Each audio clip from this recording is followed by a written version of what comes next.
Hello my dear students of ثانوية عامة. أهلا وسهلا. Welcome all of you all over Egypt. Today we start our revision for English this year and inshallah we'll start revision. هنبدأ الريفيجن بتاعتنا عن طريق ان احنا to answer different exams. As you all know that practice makes you perfect. الممارسة والتمرين هي اللي بتخليك perfect. The more you practice, the better you become. That's why we start our revision today answering different exams. We want all of you, محتاجينكم كلكم تكونوا ready for the exam. And I think the best way, أفضل طريقة بالنسبة لنا to prepare ourselves for the exam is to answer different questions. Of course, we will make some mistakes. We learn from our mistakes. احنا بنتعلم المستيكس بتاعتنا. Any exam you answer, any mistake you make, you learn from your mistake. كلنا بنتعلم من المستيكس بتاعتنا. محتاجينكم علشان كده بليز الورقة معانا، your pen, a notebook معاك. Write down your notes always. Be prepared. Be attentive. خليك منتبه. Learn from your mistakes. We'll have different types of exercise. هيكون عندنا multiple choice على الجرامر وعلى الفوكابولري، عندنا comprehension، عندنا writing، عندنا translation، عندنا exams complete. Alright? Let us start quickly together. I hope that this revision will be very useful for all of you. إن شاء الله تكون مفيدة ليكم كلكم. Let us start together with the first exam and the first question. Alright. Number 1.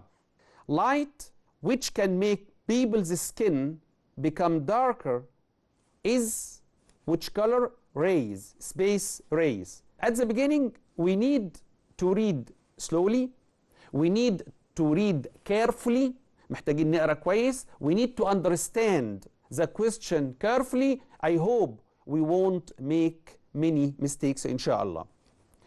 Again, light which can make people's skin become darker.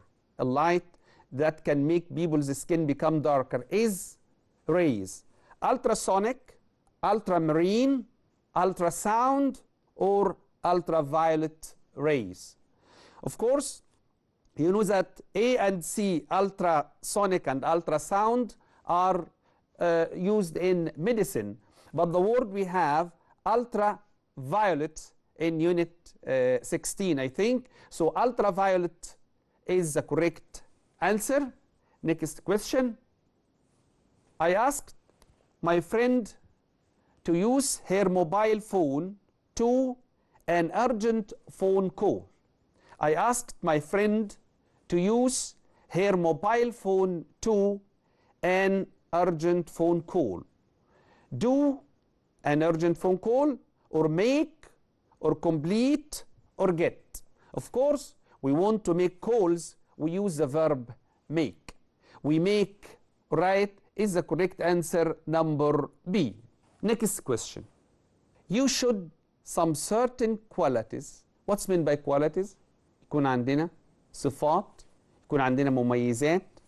We should some certain qualities besides your qualifications. ها حبايبنا، what's meant by qualifications؟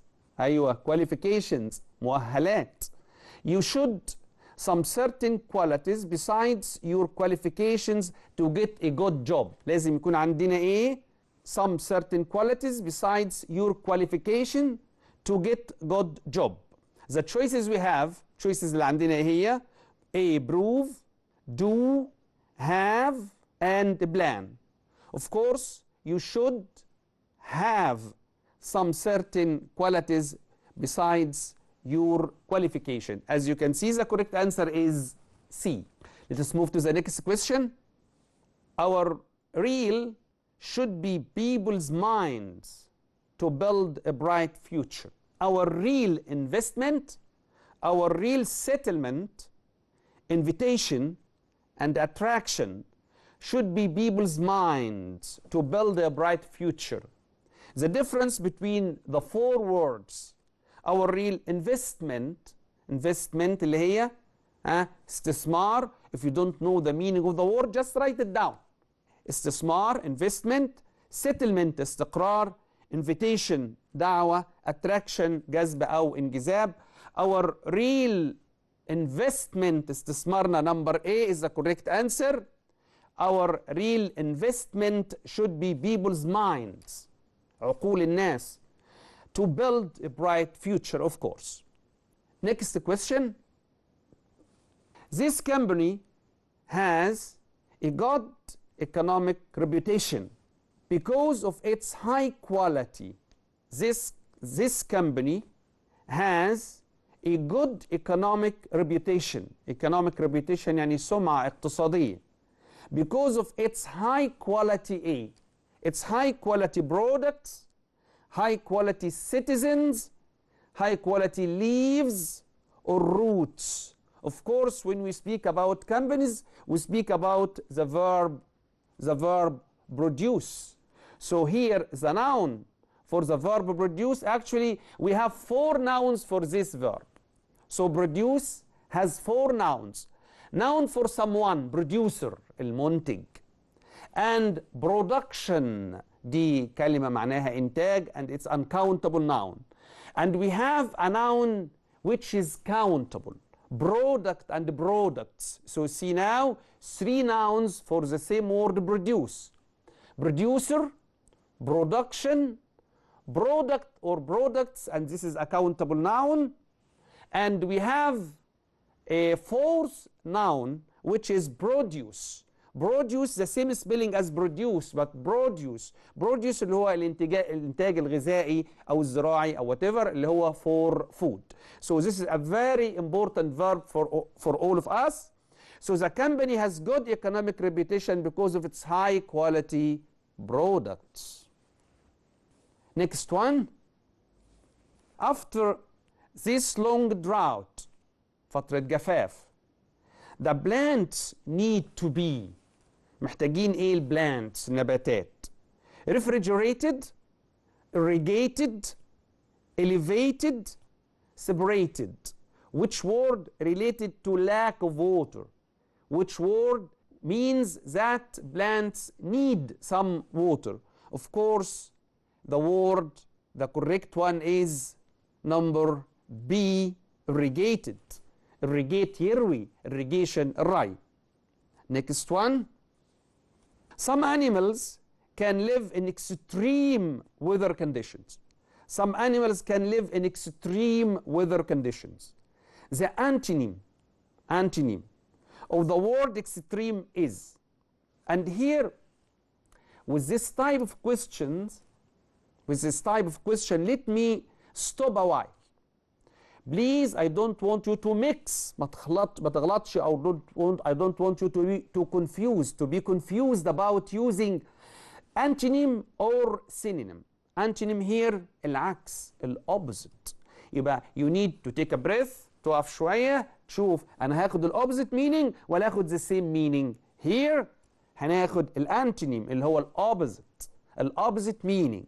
Alright, for the word extreme شديد قاسي, extreme weather condition. Which word gives me the opposite of extreme? Is it severe? No, severe is the same meaning. Serious خطير, مش exactly هي بس almost in the same direction. كتير, خطير, شديد. Dangerous or moderate. أيوة, moderate, متوسط, معتدل is the correct answer. This is the opposite of extreme. So the correct answer is moderate. Next question. I refused to buy the mobile because it would be against my father's will. Against my father's will. The synonym بقى المرة دي synonym. عكس ولا same meaning مترادف؟ أيوة synonym same meaning. هناخد the same meaning المرة دي. Of the word will. Will here as a noun.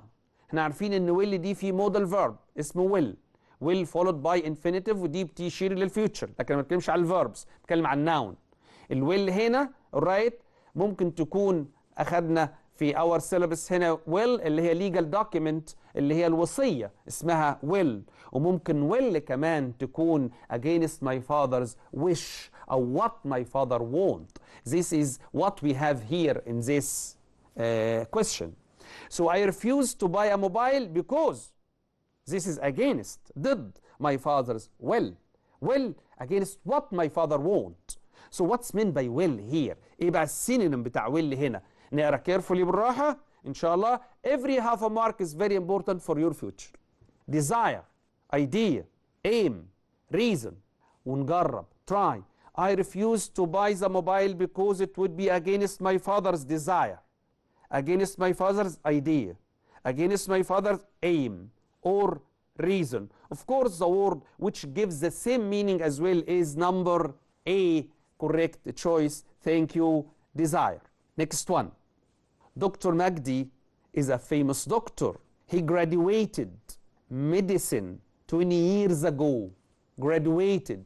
This is a very important verb and it is sometimes used as a noun. Let us see it كده على البورد مع بعض.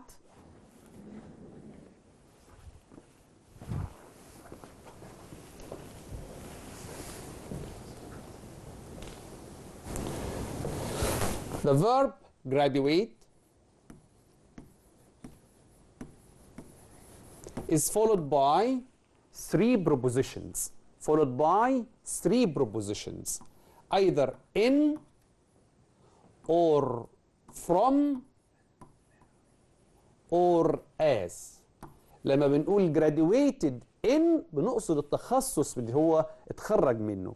Graduated in law. Graduated from Oxford University مثلا أو عين شمس University. Oxford University. Clear? Graduated as ايه بقى؟ الجوب بتاعته اللي هو graduated as. Graduated as a lawyer. يبقى lawyer يعني ايه؟ محامي. ممكن نجربها مع medicine. Graduated in التخصص medicine. Graduated from عين شمس University. Graduated as a doctor. This is a verb. والverb followed by these three prepositions. Don't forget either in or from or as. But the same word can be a noun. A noun. في البرونسيشن بنقول a graduate. He is a graduate. He is a graduate. Right? He is a graduate. Clear? How can I know that this is a noun? You will always find a verb here. Like verb to be. He is a graduate. He is a graduate. Then I need the preposition of. He is a graduate of, or they are graduates. When it is a noun بعرف ازاي انها noun لما بيكون في verb هنا قبلها. Verb to be. Or we accept بنقبل graduates of لما بتكون noun على طول البروبوزيشنز اللي عندي هي مين؟ of. لكن when it is a verb either in التخصص اللي هو بيدرسه law او medicine او engineering. graduated from نقول الجامعه او الكوليدج اللي هو اتخرج منها. graduated as نقول الجوب. right؟ وباي ذا واي بما ان احنا على البورد انا كنت قلت قبل كده الفيرب produce. قلنا ان الفيرب دوت ليه 4 nouns. either production وده uncountable noun or product. product ممكن تكون products منتج او منتجات ده countable noun. في كمان عندي noun للبيبل او للمصنع المنتج producer. وعندي كمان noun اسمه produce. the same spelling كده as the verb. produce ده noun معناه انتاج للطعام. I hope this is clear. Let us continue our questions ونكمل مع بعض. Alright. So the answer has become very clear here. As Dr. Magdi is a famous doctor, he graduated والتخصص اللي موجود عندي يبقى الانسر clear اللي هي ايه؟ in medicine. Next question. The word separate or separate whatever can be used as حتى من النطق اهو كده مرتين. Can be used only as a noun or a noun and an adverb. عارفين الادفيرب طبعا بيوصف الفيرب. ولا a verb and an adjective ولا only a verb. لا، separate something the verb and something separate يبقى شيء منفصل. يبقى الكوريكت انسر على طول ان the word separate can be used as either verb or an adjective. The correct answer is C. Next, a deep wide hole that's usually filled with water. Deep wide hole عميقة، حفرة عميقة filled with water that's dug around a palace محفورة حوالين palace قصر أو حاجة or a castle قلعة or whatever to defend it is called a or an. يلا remember our story, remember the prisoner of Zenda, remember how the castle was well defended. ايه اللي was dug around the whole castle. طبعا tunnel ده يعني passage نفق طويل للسيارات للكارز or for people to walk or whatever. mansion اللي هو البلس اللي هو القصر mansion. moat اللي هو wide deep hole built in order to protect something. This is the correct answer. We do not build a lakes, so the correct answer is moat. Next, the between Canada and the USA are the longest in the world. ايه اللي between Canada and the USA؟ البليسز ولا البوردرز ولا الوولز ولا الكاسلز؟ طبعا الحدود على طول. The correct answer is B, the borders between Canada and the USA. Alright. They are traveling and spend their night at a small by the road. Traveling و spend the night فين؟ hotel, house, something like that, accommodation. A place where they can stay. stayed فين بقى؟ في inn ولا في mansion ولا fort ولا في sealer. inn يعني لوكاندا فندق صغير، mansion قصر، fort قلعة كاسل، sealer بدروم. هو قال هنا in a small a by the road يبقى أكيد لوكاندا أو هوتيل صغير اللي هي inn. Remember the vocabulary from our story. Next, when I had lunch and we noticed that there is a question mark here at the end. يعني بناء الكويشن بالنسبة لي هنا were you being, where you were being, where were you, where you were. وطالما في question mark في النهاية يبقى لازم يكون في verb before subject. الكونستراكشن الاستراكشر بتاعة السؤال ان لازم يكون في verb قبل subject. Why is she sad؟ هنحط ايه في النهاية؟ question mark. طب الكويشن مارك ده ليه؟ علشان دي كويشن يا مستر. عرفنا ازاي؟ ما تقوليش عشان واي. ليه؟ تعالى نحذف واي كده. طب لو احنا قلنا is she sad احط في الستوب ولا كويشن مارك؟ لا برضه كويشن مارك. اذا الكويشن مارك is put because we have a verb ودايما يكون helping verb او modal verb او auxiliary verb before the subject. لازم التشويس بتاعي هنا يكون في verb before subject. ما يكفينيش الكويشن وورد لوحدها، لا.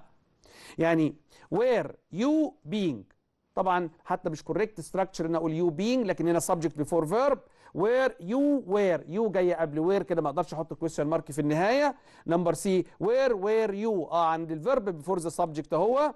وبعدين نمبر دي where you were اتاكدت كده الكوريكت انسر هي سي لان ده الاستراكشر الصحيح بتاع الكويشن where were you when I had lunch.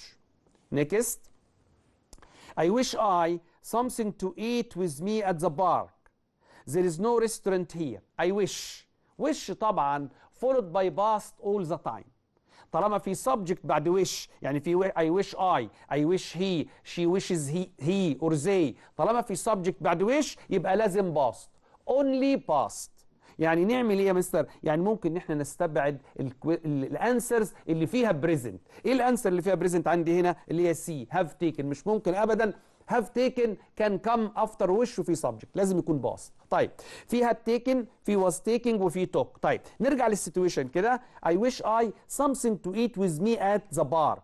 There is no restaurants here. وخد بالك من السنتنس الثانيه there is no restaurant here. لو اعتمدت عليها لوحدها واعتقدت ان احنا we make a wish about this انا ما بتمناش ان في ريستورانت، لكن انا بقول I wish ان انا اكون جبت حاجه معايا من البيت. يعني الوش بتاعي هنا عن باست، ودايما الوش اللي عن الباست لازم ننزل بيه ستيب بدرجه ويبقى باست بيرفكت. وش when you express the future بعد وش بنقول would او could. I wish I would or I could be an engineer. لو بعمل وش عن البريزنت say for example it is hot outside. I wish it wasn't hot now or it weren't hot now. both are correct. شوفوا ازاي دايما ننزل ستيب بعد وش. طب لو بنعمل وش يا مستر عن الباست يبقى بننزل ستيب ونخليه هاد وباست بارتيسيبل، وانا هنا كده بعمل وش عن سيتويشن باست. يا ريتني كنت جبت معايا حاجه when I was at home. يبقى السيتويشن بتاعي هنا اللي انا بعمل عليه الوش هو باست، يبقى الكوريكت تشويس على طول had taken. alright next if I got my mobile fixed. if I got my mobile fixed ايه اللي بعد اف هنا؟ present يبقى حاله اولى، ولا باست يبقى طيب نمبر 2 حاله ثانيه، ولا had وباست بارتيسيبل يبقى ده حاله ثالثه؟ ده اللي بيحدد معاك على طول. دلوقتي لو كنا قلنا if I get يبقى I will or may or can or اي تايب اي انسر كوريكت من فيرست تايب. طب if I got يبقى second تايب would or could or might. if I had got لو كان فيها had followed by past participle يبقى الثيرد تايب اللي هو would have و past participle. اللي موجود قدامنا ده هو اللي determine الانسر ايه هي. دي got دي past يبقى هنا حاله ثانيه، لان هي على طول اف كده، حاله اولى بريزنت، حاله ثانيه باست، حاله ثالثه هاد وباست بارتيسيبل. دي حاله ثانيه اهي. الانسر بتاعتي ويل وانفينيتيف ولا وود لا وود وانفينيتيف يا مستر. يبقى ايه الكوريكت انسر هنا؟ هل هي ايه؟ وود هاف فون؟ لا، وود هاف فون ده عايزه قصادها هنا هاد فولود باي باست بارتيسيبل. هل هي ويل هاف فون؟ لا، عايزه بريزنت هنا. اورايت، ويل فون ذا سيم. يبقى الكوريكت انسر از دي وود فون، لان دي تايب نمبر 2 اوف اف. My mother warned me that game it's dangerous. ماما حذرتني. warned me ايه؟ لما يكون في verb followed comes after warn. warn either to or not to. my mother warned me اكيد ملعبش. not to try number C is the correct answer. The kitchen is clean and bright today. الكيتشن is clean and bright it in the morning. هنا بنعمل deduction، بنعمل logical assumption، بنعمل استنتاج بناء عن الفاكت دي. المكان حواليا هو كله نظيف، ده معناها this means ايه؟ ان هو اكيد اتنظف في الباست. يبقى انا الديدكشن بتاعي فين؟ في الباست. ايه الكوريكت ايه التشويسز اللي عندي؟ must sweep ودي طبعا refers to the present. can't have been swept. ازاي can't have been swept وهو بيقول نظيف؟ ده كده استنتاج متأكد منه منفي نيجاتيف في الباست. أما must have been swept هي دي الاستنتاج المؤكد في الباست. طبعا التشويس نمبر دي بيشير إلى البريزنت. يبقى the kitchen is clean and bright today. it must have been swept. someone must have swept it. لكن السنتنس باسيف كمان it must have been swept. The correct answer is C. Next. We had arrived at the cafe. The match began. طبعا البنكتويشن هنا هو اللي will play the vital role، الدور الأساسي هنا. We had arrived at the cafe then full stop. then full stop. Which choice will I take? After or after that or just after or till? Remember here that had followed by past participle. This is the past perfect. The past perfect is only used in English if you have two actions in the past. Without having two actions in the past, you cannot use had followed by past participle. And had followed by past participle expresses action number 1 الأقدم. وريمبر خليك فاكر معايا دايما إن المستر قال إن had followed by past participle. had followed by past participle comes إمتى؟ after before. after before. دايما after we use had followed by past participle. وقبل before بنستخدم had followed by past participle. طيب عندي another trick بقى هنا. right? I want you to know that after that equal before that equal after that equal before. لأن السنتنس تبقى ازاي؟ We had arrived at the cafe full stop. But after we had arrived at the cafe the match began. أنا عايز before هنا. طب before ما هياش موجودة. إيه اللي equal before after that؟ وإيه that دي؟ that means السنتنس الأولى. كما لو كانت we had arrived at the cafe. after we had arrived at the cafe يبقى الأكشن التاني اللي هو the match began. يبقى the correct answer is B after that. Next. My bedroom floor is very clean. It has already another passive. It has already been swept been sweeping, being swept, being sweeping. alright. هل من الممكن my bedroom floor، هل ممكن البيدروم فلور هو اللي يكنس، هو اللي ينظف؟ لا، ده اوبجكت. يبقى السنتنس هنا باسيف. باسيف يعني لازم يكون عندي جزء من بي followed by past participle. طب والجزء بتاع بي ده هيكون ايه يا مستر؟ يا ام، يا از، يا ار، يا ووز، يا وير، يا بي، يا بينج، يا بن. طب انا عندي هاز هنا يا مستر، يبقى هاز followed by past participle. ايه الكوريكت تشويس هنا؟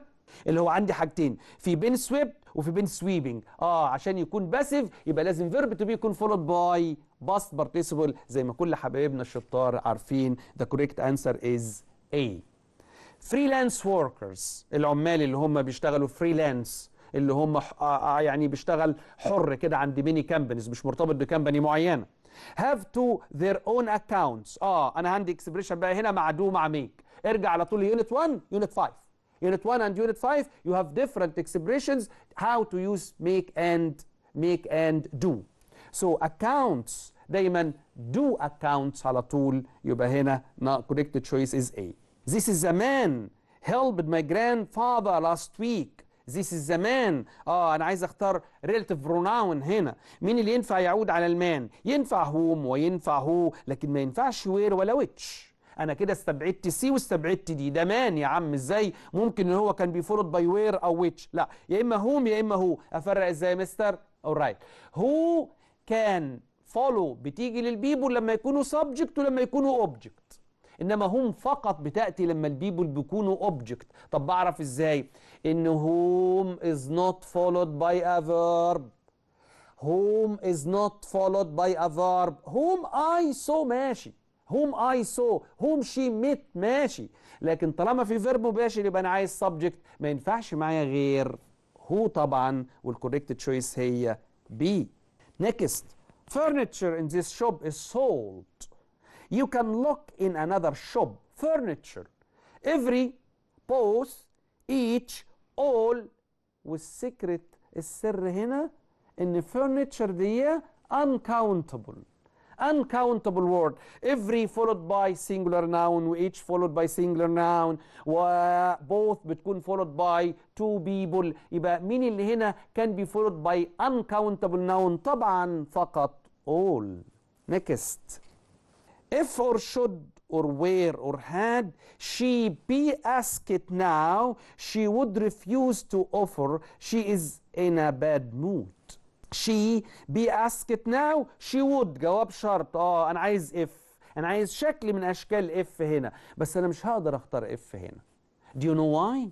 لان she followed by an infinitive، a verb in the infinitive. يبقى مين اللي هنا ممكن يجي بعديه infinitive في التشويسز بتاعتي؟ if ولا where ولا should ولا had؟ of course should. وشود دي هي alternative، بديل من بدائل if في الفيرست تايب وفي السكند تايب. اهي السكند تايب قدامك اهو. should she be asked now she would refuse. should you need help call me ask me or I will help you. يبقى should can replace if في الفيرست والسكند تايب، بس بنعرف ازاي؟ ان في infinitive بعد الفيرب. وخد بالك كان ممكن يقول لك ايه؟ she play، تبقى دي if she play ولا should she play؟ طبعا should she play، لأن لو كانت if كنا قلنا if she plays. clear؟ next. that new mobile phone is expensive for me to buy. ما اقدرش اشتريه. so expensive، such expensive، too expensive، enough expensive for me to buy. لا، معنى negative. that new mobile is غالي جدا.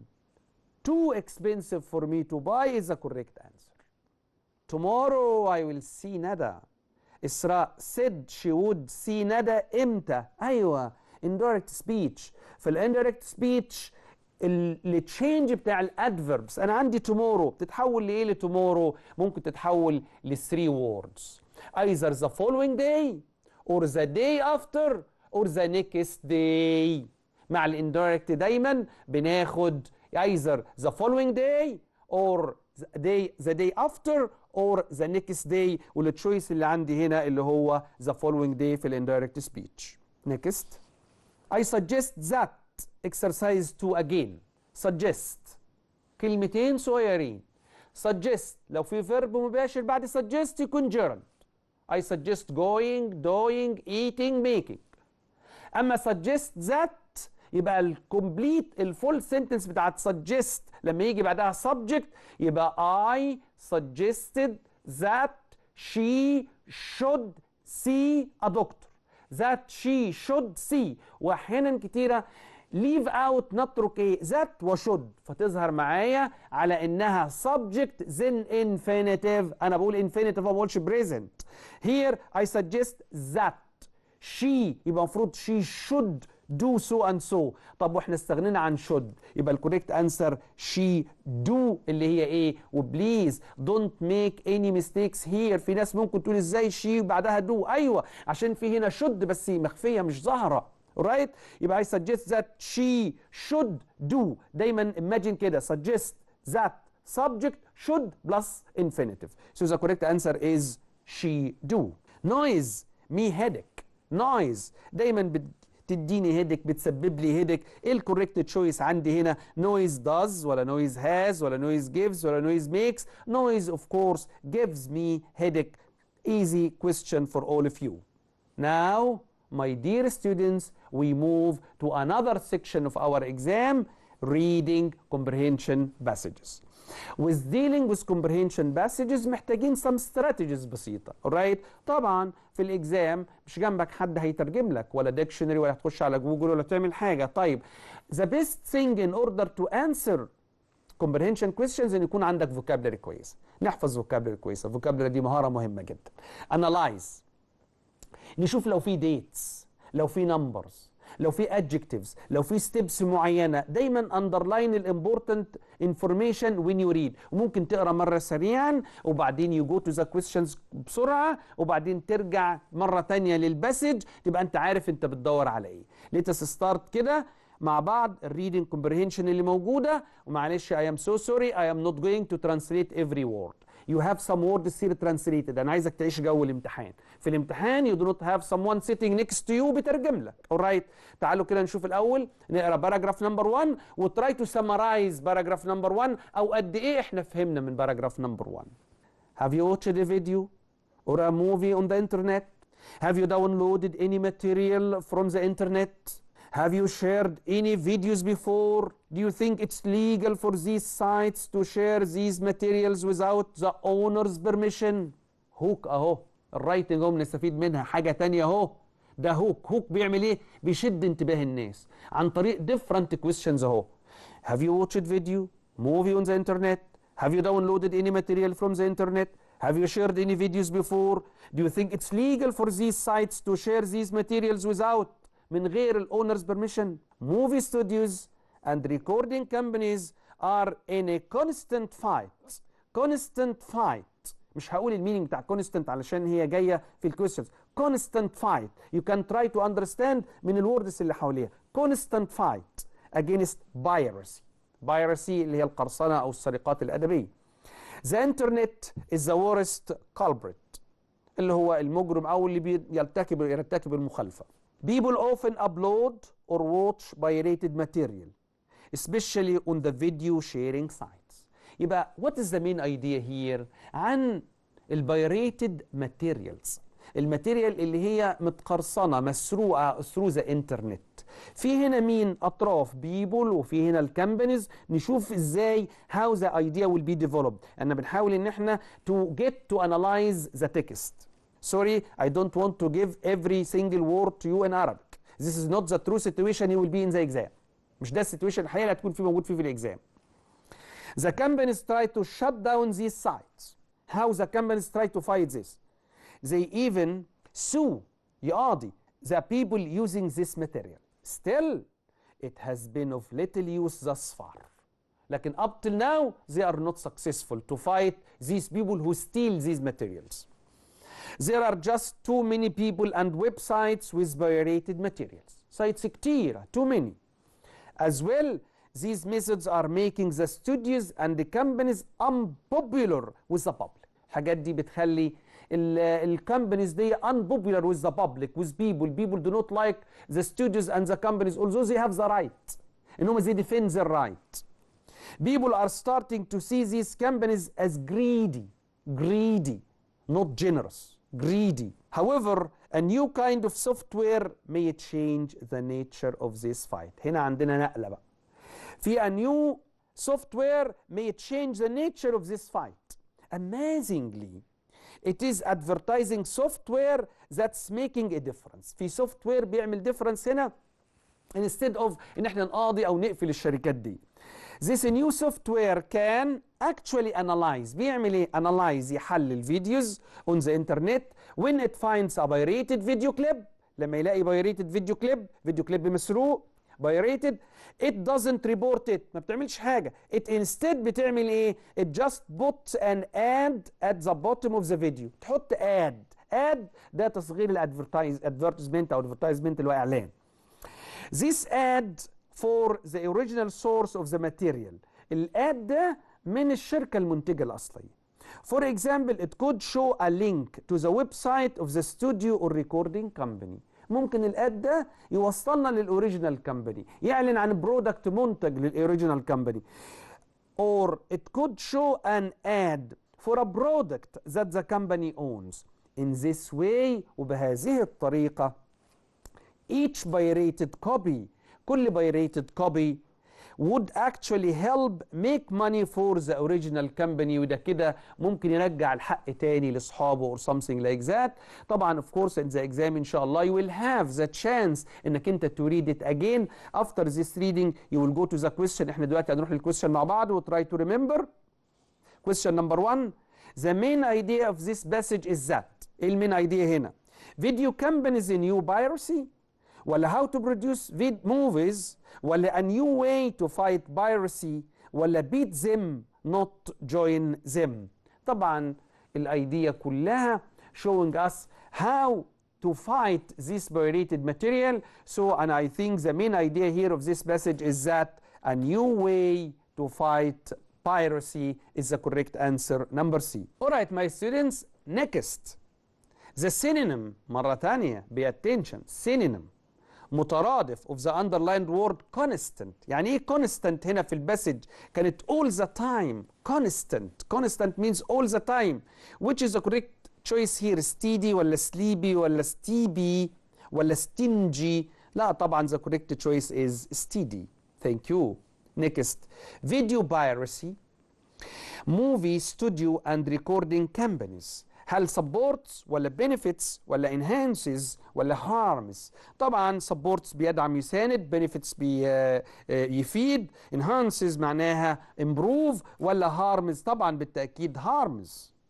Next, according to the passage, the companies followed a ways to face video piracy. This is a tricky question here because companies tried to shut down, tried to sue. لكن اللي كان موجود في last paragraph لسه كده something that may end this disagreement. So companies followed two ways, of course.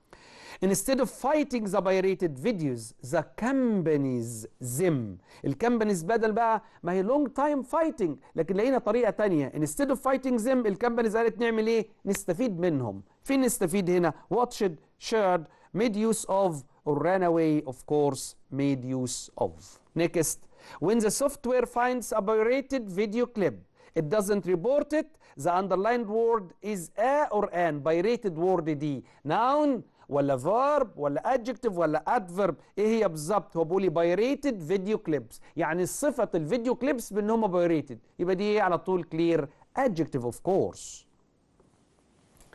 Which of the following sentence can summarize the last paragraph؟ last paragraph نقدر نلخصه في ايه؟ number 1 when you meet them play with them، if you can help them neglect them، if you can't see them look for them، if you can't beat them join them. طبعا if you can't beat them join them. Alright. If you want to download a video from the internet you must have. قبل ما داونلود الانترنت video from the internet you must have a the owner's permission, author's contract, your parents permission, your contract download. ودي كانت موجودة على طول في الباراجراف الأول اللي هي owner's permission. The public sees the companies greedy طماعين because they sue the public طبعا لا. they fight against pirates أيوة. their movies are too boring. their movies are bad. طبعا number B is the correct answer. what is the role of the new software؟ ايه دور بتاع النيو software؟ it may not finish the fight. it will complicate the conflict. it can clear up any disagreement. ولا it might forgive داونلودنج. طبعا السوفت وير الجديد ممكن ينهي الخلاف ما بين الشركات والبايريتنج بيبل. so it can clear up any disagreement. الكوريكت تشويس C. now with the third section of our exam with writing. alright. what is an adjective؟ ايه الادجكتيف دي؟ الادجكتيف يعني الصفة. الصفة بتعمل ايه دايما؟ describes النون او البروناون. describes someone. الادجكتيف expresses an action. لا ده الفيرب. describes a noun or a pronoun أيوة. refers to a person, a place, a thing or idea. لا مش demonstratives هي. gives more details about verbs. لا number B is the correct answer. describes a noun or a pronoun. next. which of the following has the correct ending punctuation marks؟ مين في دولت فيها ال correct ending punctuation marks؟ should he play well he will win the match. لسه النهارده قايلينها ان should alternative ل if. لما تبقى بديل لاف بننهي بكويشن مارك او اكسكلاميشن مارك او سيمي كولن زي نمبر دي. طبعا رونج.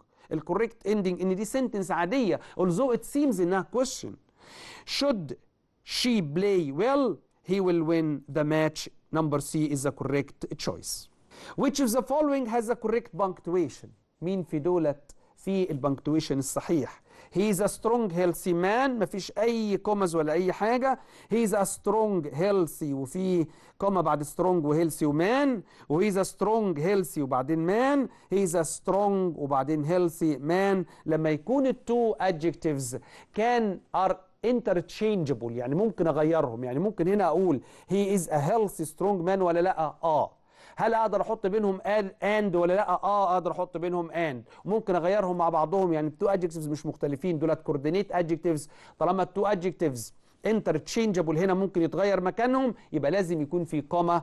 والcorrect answer هي number D. The canal is 5 meters deep. which word is an adjective هنا؟ مين الادجكتيف هنا؟ the canal is 5 meters deep. فين الادجكتيف هنا؟ طبعا كلمة كانال ولا 5 ولا مترز ولا ديب. اللي بنوصف بيها الكانال هنا هي كلمة ايه؟ deep of course. next. you can depend on her. she is conscientious and intelligent. you can depend on her. she is both and neither nor either or not but.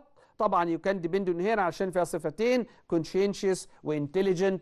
both of them are correct here. so both of them are joined with both and. you can depend on her because she is both conscientious and intelligent. the final sentence of a paragraph اسمها ايه الفاينل sentence في الباراجراف دايما؟ an introductory sentence ولا topic sentence ولا closing sentence ولا first sentence؟ of course دايما الفاينل sentence في الباراجراف هي closing sentence. I am very happy with my doctor. he always takes the time to listen to the details of my complaints. when I was in hospital he came to visit me. he always makes sure I get the medicine I need. نكمل ازاي؟ ايه اللي افضل؟ ايه الكومبليشن الافضل هنا؟ I love my doctor. seeing a doctor has become very expensive. I am very happy with my doctor. ولا several of my friends now go to see him and they like him as much as I do. الكوريكت انسر عندي هنا اللي بتكمل في نفس السياق معايا هي نمبر دي. which of these cannot be used in a formal email؟ في الفورمال ايميل ما نقدرش نستخدم ولا واحده من دولت. في الانفورمال اللي هو مش الرسمي، الانفورمال اللي هو غير رسمي ما بين الايه الفريندز وبعضهم. ايه اللي ممكن ما نستخدمه؟ اللي which of these cannot be used in a formal email؟ مين من دولت اللي ما يستخدمش في الفورمال ايميل في الايميل الرسمي؟ مين من دولت اللي لا يمكن يستخدم في الفورمال ايميل؟ فورمال ووردز ولا سلانج ولا يونيتي ولا بينج ديسنت؟ طبعا الذي لا يستخدم في الفورمال ايميل هنا هو السلانج. ان سلانج معناها تايب اوف لانجوج كده بتستخدم ما بين الفريندز وبعضهم. Last section of our exam today هو translation. 2 sentences from English to Arabic and 2 sentences from Arabic to English. First, a sentence in English, and we want to convert to translate it into Arabic. global trade التجارة العالمية. هنحاول نعمل ايه بقى؟ نحاول احنا نترجم لأنفسنا الأول. global trade التجارة العالمية leads to big economic growth نمو اقتصادي كبير in different regions all over the world. So all the world countries aim to develop it greatly. لما نبدأ عشان نشوف which is the correct translation نبقى حذرين جدا. خد بالنا من خداع بصري. احنا دلوقتي ترجمنا وشفنا التجارة العالمية تؤدي إلى نمو اقتصادي محلي. طب في كلمة محلي موجود فوق؟ كلمة local؟ لا. أنا I don't think this is a correct choice. number 2 يبقى أنا excluded number 1. التجارة العالمية تؤدي إلى نمو اقتصادي كبير في أقاليم مختلفة في كل أنحاء العالم لذلك لا تسعى لا تسعى. طب فوق مكتوب كده all world countries aim to يبقى لا تسعى دي wrong. ناخد بالنا. يبقى نمبر تانية كمان wrong نمبر بي. التجارة العالمية تؤدي إلى نمو اقتصادي كبير في أقاليم مختلفة في كل أنحاء العالم لذلك تسعى دول العالم لتنميتها بشكل كبير. seems good answer. ما اقدرش استبعد سي دلوقتي. تعالوا نشوف دي. التجارة العالمية تؤدي إلى نمو اقتصادي كبير في أقاليم مختلفة في كل أنحاء العالم. وعيني مع السنتنس اللي قبلها. شوف ايه الديفرنس. لذلك تسعى دول العالم لتنميتها بشكل ضعيف. كده ده رونج. هو فوق بيقول لي ايه؟ greatly. يبقى نمبر دي is wrong. يبقى the correct answer here is number C. Next. Alright. I like living in open places and fresh air and spending much time in parks among the trees and the flowers. I don't like closed or crowded places with people. أنا بحب العيشة في الأوبن بليسز الأماكن المفتوحة مع الهواء الطلق وأقضي وقت كتير في المتنزهات ما بين التريز الأشجار والورود وأنا لا أحب المناطق المغلقة والمزدحمة بالناس. تعالوا بقى نقيس الكلام ده كده على الترانسليشنز اللي موجودة ونبقى very careful. أحب الحياة في الأماكن المفتوحة والهواء الطلق وقضاء وقتا كبيرا في الحدائق بين الأشجار والورود ولا أحب الأماكن المغلقة والمزدحمة بالناس. ما أقدرش استبعدها. seems good choice. بس أنتظر شوية. نشوف بي. لا أحب الحياة في الأماكن المفتوحة. لا أحب wrong لأنه هنا قال I like يبقى أنا استبعدت بي. أحب الحياة في الأماكن المفتوحة والهواء الطلق وقضاء وقتا كبيرا في الحدائق بين الأشجار والورود وأحب الأماكن المغلقة. لا I don't like closed crowded places فوق يبقى نمبر سي ما تنفعش. نمبر دي. أحب الحياة في الأماكن المفتوحة والهواء الطلق وقضاء وقتا قليلا. لا وقتا كثيرا. يبقى خلاص كده أنا بالظبط كده reviewed all the sentences and I could determine here in the correct choice is A. Alright. Next last two sentences from Arabic to English. تعتبر السياحة البيئية أحد أهم أنواع السياحة الآن لذلك تشجع مصر السياحة البيئية لحماية البيئات المختلفة في جميع أنحاء البلاد وخاصة على ساحل البحر الأحمر. Ecotourism is one of the most important kinds of tourism nowadays. So Egypt encourages ecotourism to protect the different environments all over the country, especially along the Red Sea coast. أنا شايف إنها correct بس أنتظر.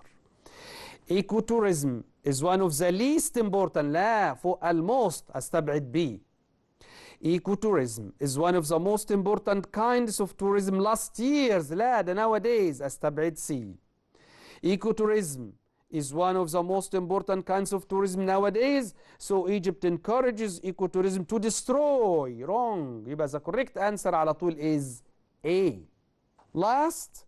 أشياء غريبة نلاحظها في مجتمعاتنا في الفترة الأخيرة فهناك من الآباء والأمهات من لا يعتنون بأطفالهم كما ينبغي لأنهم أشخاص لا يتحملوا المسؤولية ونتيجة ذلك هو أطفال الشوارع. نقرأ carefully. يلا نشوف مع بعض. Strange things can notice. لا structure دي ما ينفعش. Strange things can be noticed. sentence تبقى passive دي active. استبعدنا A. Strange things can be noticed. أيوة. In our societies recently, some parents look after their children well. طب هو فوق قال ايه؟ فهناك من لا يعتنون. هنا ايه؟ some parents look after. كده مناقض للمينينج اللي فوق. alright. Number C, strange things can be noticed in our societies recently. Some parents do not look after their children well because they are irresponsible people. The result of this is homeless children. تعالوا نشوف مع بعض الأخيرة. Strange things can be noticed in our societies recently. Some parents do not look for. Look for ولا look after. Look for wrong. The correct choice is number C as you see. وبكده my dear students, we have finished our exercise and our revision today. أتمنى أن كنتوا تكونوا استفدتوا بيها. Till we meet again. Thank you and goodbye.